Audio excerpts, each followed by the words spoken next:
Assalamualaikum warahmatullahi wabarakatuh. Saya Karsmayo, saya akan menjawab pertanyaan nomor 2 terkait seorang anak 4 tahun yang mampu menggunakan gawai untuk menonton video bahasa Inggris setiap hari, tetapi orang tua hanya menggunakan bahasa Indonesia di rumah. Menurut saya dia bakal jadi receptif bilingual. Jadi dia bakal paham banget pas dengar orang ngomong bahasa Inggris, tetapi kesusahan pas disuruh ngomong sendiri secara aktif. Bahasa Indonesia tetap nomor 1 karena itu kan dipakai sehari-hari di rumah. Bukan di rumah doang, tapi di lingkungannya dia. Cuman karena ada psikolog yang mengatakan sebenarnya anak dari kandungan itu sampai 5 tahun itu kapasitas otaknya itu sangat besar dan itu bagus untuk ditanamkan banyak pelajaran karena otaknya mengerekam gitu. Jadi kemungkinan karena otaknya ini ngerekam visual berbasis bahasa Inggris dari gawai, apalagi keseringan ya, pasti bakal sering terjadi language mixing atau interferensi. Dia bakal ngikuti apa yang dia dengar, apa yang dia nonton. Jadi dia bakal hobi nyampur kosakata Inggris ke dalam obrolan bahasa Indonesianya. Nah, faktor yang paling mempengaruhi di sini ada 3 tontonan itu cuman pasif input, padahal otak anak kecil itu butuh interaktif input 2 arah biar bahasanya bisa matang. Nah, social interaction, hubungan orang tuanya kan cuma pakai bahasa Indonesia. Nah, si anak jadi gak punya lawan berbicara atau praktek buat bahasa Inggris di dunia nyata. Ketiga itu output necessity, anak gak ngerasa butuh-butuh banget buat ngomong bahasa Inggris karena lingkungannya gak menuntut. Itu makanya kemampuan produktif bakal jalan di tempat. Tapi menurut saya usahakan anak itu dari umur 1 tahun itu sampai 5 tahun itu didorong dengan bahasa Inggris. Kalau bisa sekolahkan di sekolah internasional, atau mungkin kita juga belajar bahasa Inggris supaya dia aktif terhadap berbicara bahasa Inggris, sehingga dia nggak monoton atau jalan di tempat karena merasa aku nggak punya teman di rumah itu untuk belajar bahasa Inggris. Karena sekarang gawai lagi gencar-gencarnya nih dalam bahasa Inggris, banyak banget tontonan animasi bahasa Inggris yang menarik perhatian anak-anak. Contohnya keponakan aku itu udah mulai 1 atau 2 kosakata yang dia tahu, atau 1 atau 2 kalimat yang dia tahu dan dia ikuti, seperti kata simpel aja seperti let's go atau I don't care. Dia udah mulai ngerti kata-kata seperti itu. Jadi kalau bisa sebenarnya dari kandungan itu juga bisa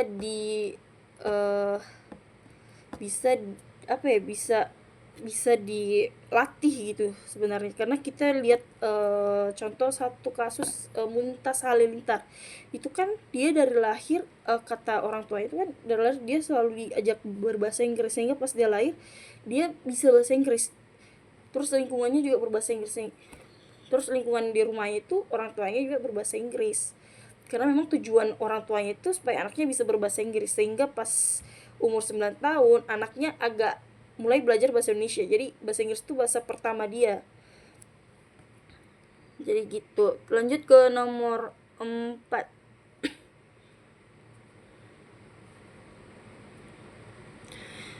Nah, kehadiran Google Translate, ChatGPT dan berbagai aplikasi AI membuat proses belajar bahasa menjadi lebih mudah.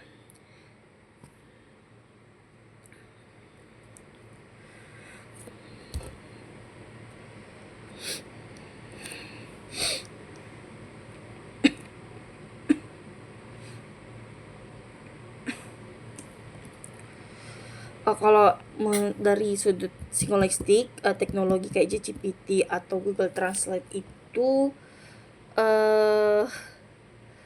benar-benar ngaruh, tapi tergantung ngaruh positif dan atau negatifnya itu balik lagi ke bagaimana proses kognitif di otak kita pas pakainya. Bisa ngebantu banget sebagai scaffolding kalau dipakai dengan benar. AI ini oke banget nih buat kayak mempercepat nambah kosakata baru, sama dapat masukan instan pas ragu sama grammar. Apalagi sekarang ada AI Stimuler, itu AI yang bisa nemanin kita berbicara bahasa Inggris, terus setelah kita berbicara dia akan memperbaiki grammar kita yang salah atau kosakata kita yang salah. Nilai plusnya lagi nih bisa ngurangi language anxiety, rasa cemas atau insecure, karena kita bisa latihan secara private sebelum ngomong di depan orang. Tapi ini juga menghambat sih, ini bakal menghambat kalau karena bikin otak kita malas, karena kita dapat jawaban itu secara cuma-cuma, secara instan, sehingga kita malas untuk berpikir. Jadi asal dikit-dikit cuman asal copy paste tanpa kita analisis lagi strukturnya, terus strukturnya itu seperti apa, terus sumbernya itu gimana, ini benar atau enggak. Ya intinya apa ya, otak kita jadi malas berpikir karena sudah ada yang instan gitu. Jadi kemampuan efeknya itu cuma mampir di short term, memori singkat kita doang, nggak nyangkut di long term kita.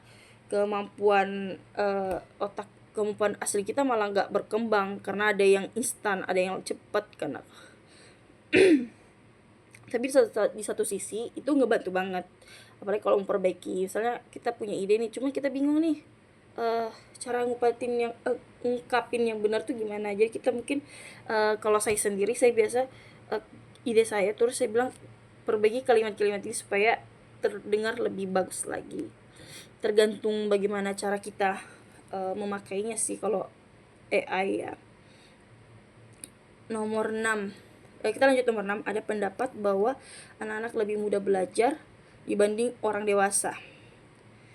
Jelaskan berdasarkan perkembangan otak. Kalau ini tadi yang aku bilang, saya setuju banget, karena memang dari kandungan itu sampai umur 5 tahun itu kapasitas otak kita itu besar. Kita belum menanamkan memori banyak. Biasanya menanamkan apa ya? Banyak hal ke dalam otak kita. Jadi otak kita itu masih fresh saat kecil, kita nggak terlalu mikir ke banyak hal. Jadi itu bisa banget ditanamkan berbagai pelajaran yang kayak kita lihat ada anak kecil yang sudah belajar kalkulus, matematika, dia udah paham karena orang tuanya yang isikan cuma kegiatan itu aja. Jadi secara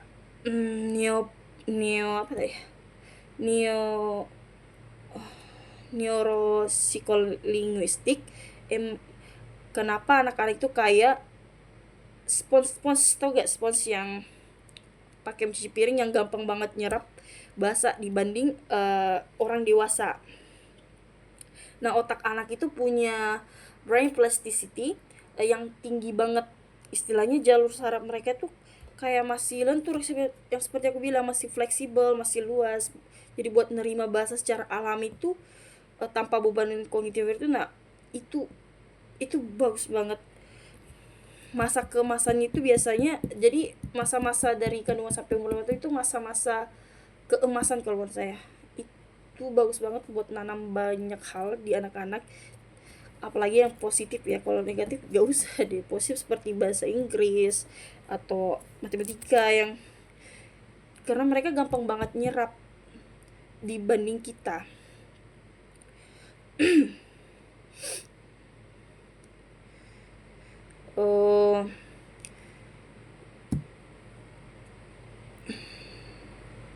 Nah, kalau orang dewasa itu otaknya udah nggak sefleksibel itu. Kita kalau belajar hal baru pasti ribet banget, bikin seperti bahasa Inggris mikirin rumus, terus diterjemahin di kepala dan segala macam, itu dipikir ribet banget karena mungkin kita udah terpapar banyak hal selain banyak hal permasalahan-permasalahan yang ada dibanding anak kecil ya.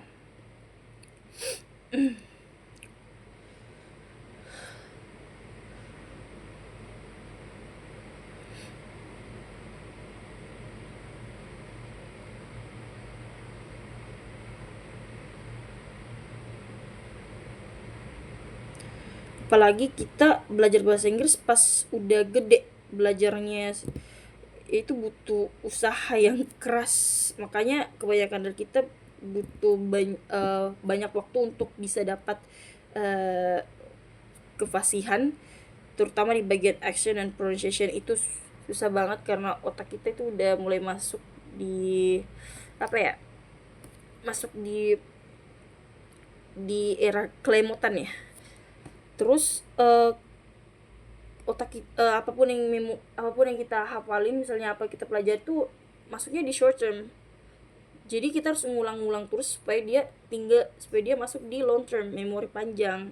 Beda dengan anak kecil yang fleksibel, kita itu sudah tidak fleksibel mereka, kita mungkin sudah memikirkan banyak hal dibanding mereka.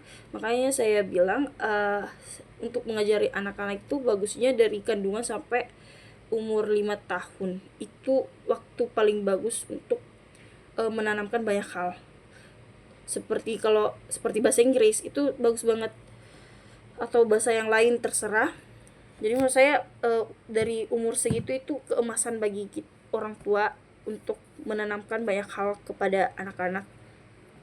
Jangan tunggu dewasanya, karena otak kita nggak fleksibel itu lagi. Otak kita juga udah memiliki banyak sistem untuk menangkap sesuatu, harus masuk short term dulu. Terus kalau nggak diulang dilupa, jadi harus diulang-ulang dulu. Jadi usaha otak kita itu harus bekerja keras untuk menangkap sesuatu. Sekian dari saya. Wassalamualaikum warahmatullahi wabarakatuh.